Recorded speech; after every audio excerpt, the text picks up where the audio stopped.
Hey guys, welcome back to another episode of Guns and Guitars, and today I have one goal in mind, and that goal is to build the cheapest and most reliable 300 Blackout AR-15 style rifle, or pistol. I actually have parts to build a pistol too. In fact, here we have a Bear Creek Arsenal pistol upper receiver, and here, oh shizzle, we have a Davidson Defense carbine length upper receiver. Actually, there's the upper receiver. So we're going to build these up with literally the cheapest parts that I can find. My goal here is just to figure out what it takes to build the best budget and reliable 300 Blackout. So my name's Dan, you're watching Guns and Guitars, and welcome to the best budget Blackout beer belly build bonanza, volume 1.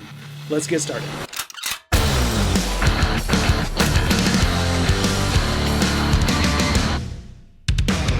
Okay, so let's go ahead and start about the components that we're going to be using for these two budget builds. So up here for currently $199, this is the Bear Creek Arsenal pistol upper receiver.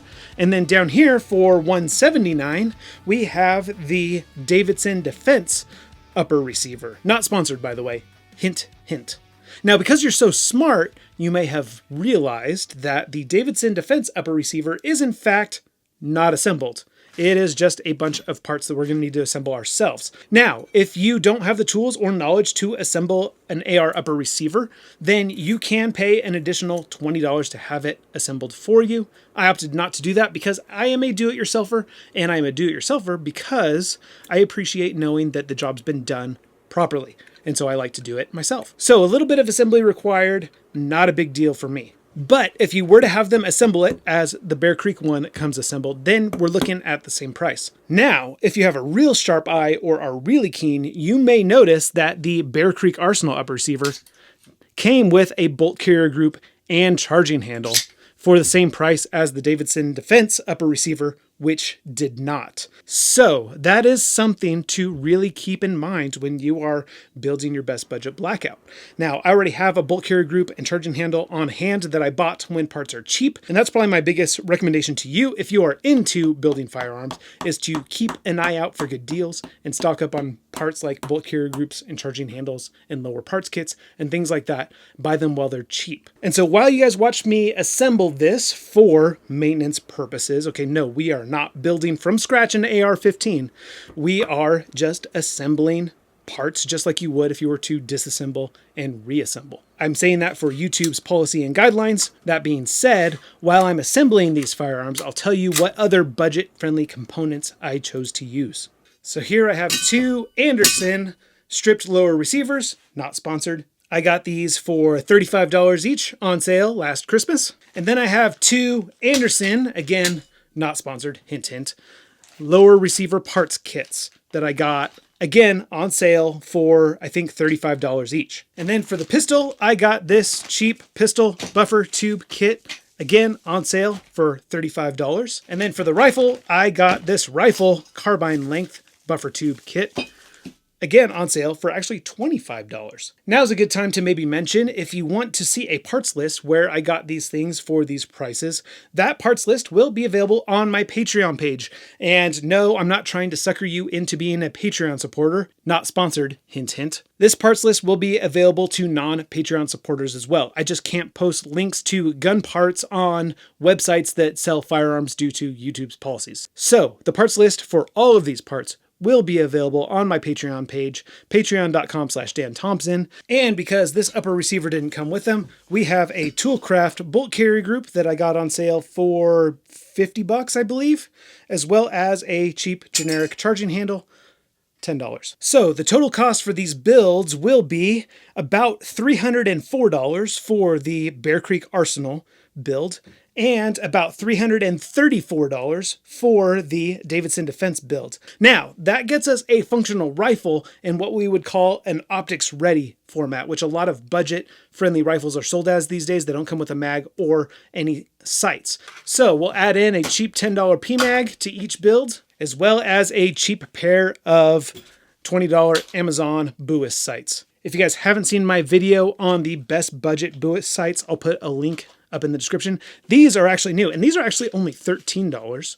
So, and I'm very excited to try them because they are fiber optic as well as being able to be used in the folded down position, which is kind of cool. So I'm excited to try these out. I can't endorse them yet because I don't know how good they work. And one more little upgrade that I'm going to add to these builds are these cheap reduced trigger pull spring kits. I've never tried them before, but they were $1.50 at the Davidson Defense website. And since I already had all this gear loaded up in my cart, I went ahead and added them anyway. But again, we're going for reliability. So if we have issues with those, then the factory springs are going back in. So in their, what I would call ready to fire setup, including a magazine and sights, we have a grand total of $318.50 for the Bear Creek Arsenal pistol build and $355.50 for the Davidson Defense rifle build. So a difference of a total of about $35-ish.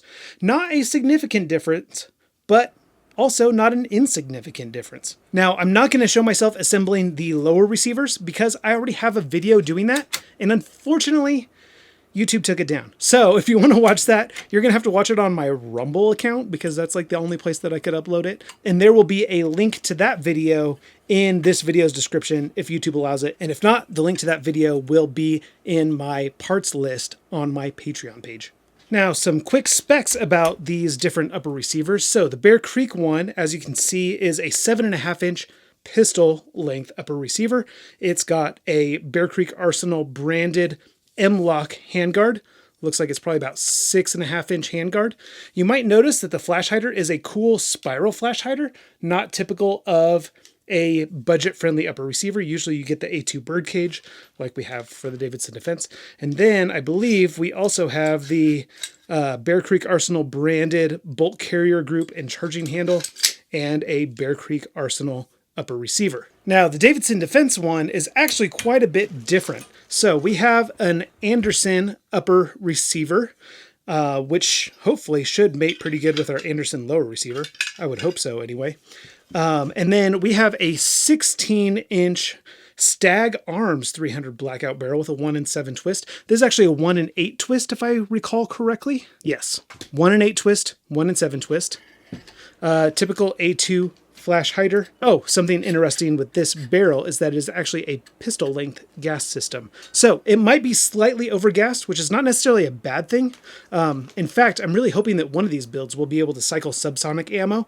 And my guess is with this being a rifle length barrel with a pistol gas system, this one probably has the best opportunity for that. And this came with a 12-inch AIM Sports handguard.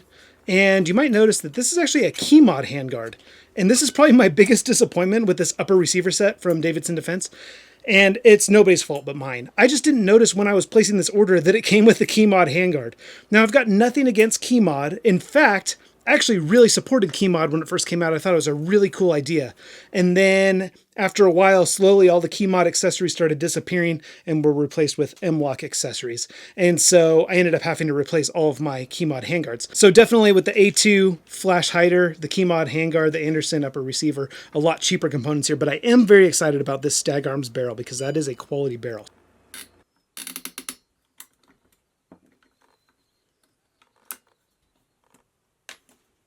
All right, they're all built. We got thing 1 and thing 2. I don't like thing 1 and thing 2. Let's do thing 1 and thing done. Now you might notice I pulled a switcheroo. I took the iron sights off of this because this is a 16-inch barrel. I want to shoot it magnified. So I'm trying out this sight from Votadu. It's a 3x prism sight with an illuminated chevron reticle with shake awake technology. All for about $100. I'll put a link in the description if you're interested. And then I'm not so sure about these flip-up sights because they kind of wobble around a lot. So they might be good as like a backup, but I think I'm going to need to put some kind of red dot optic on that as well. So now we just need to get to the range and test fire these things. So if you want to see that, that will be the next video where we will test fire. We'll do supersonic as well as subsonic. And then if it's cycling well with all that stuff, which I don't think that it will, but if it does, then in the next video, we'll shoot it suppressed with subsonic and see how they compare. But if they don't cycle, then we'll have a video on what it takes to get them to cycle. So make sure you stay tuned. This is the best budget blackout build battle. I'm Dan, this is Guns and Guitars, and I'll see you in that next video.